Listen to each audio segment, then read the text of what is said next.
이런 사람들이 어떻게 보면 사실 약간 피하는 예. 거를 우리 변호사님 어떻게 보면 하신 거잖아요. 그건 저한테 기회였어요.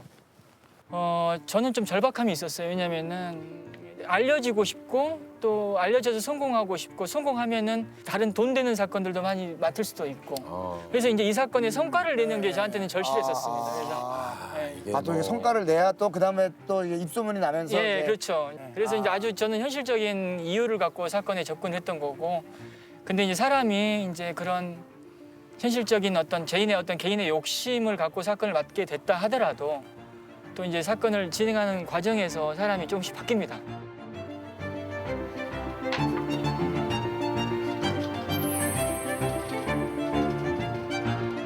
참 이 변호사님의 좀 얘기를 들어보니까 참 인간적인 것 같아요. 오히려 이런 게. 뭐 내가 어떤 공익적인 목적을 가지고 내가 이 일을 맡은 게 아니라 이 일을 하다 보니 예 이게 그렇죠. 또, 일을 예. 하다 보니까.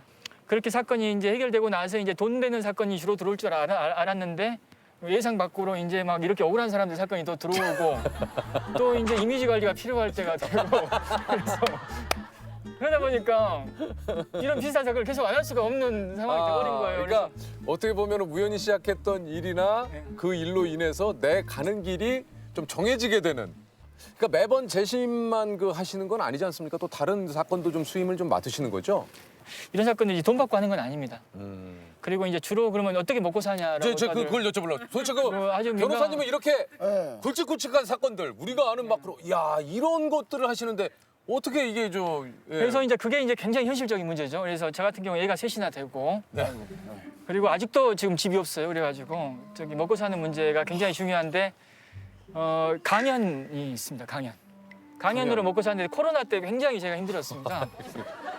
그래서 원래 제가 예능 프로도 웬만하면 안 나오려고 왜냐면 이미지 문제가 있어요. 이미지 사람들이 법률가가 이제 예능 프로 나갔다면은 그 시간에 사건 기록 검토해야지 TV 나온다고 그런 얘기 나오니까 제가 철저하게 이미지 관리하는 스타일인데 그래서 이제 최근에 이제 솔직한 고백인데 우리 저분께서 이제 무죄를 받고 나면 네. 그 보상금 배상금이 수십억이 나옵니다. 그때 항상 저한테 자주 하셨던 말씀이 박 변호사 집 한 채 사준다고. 그래서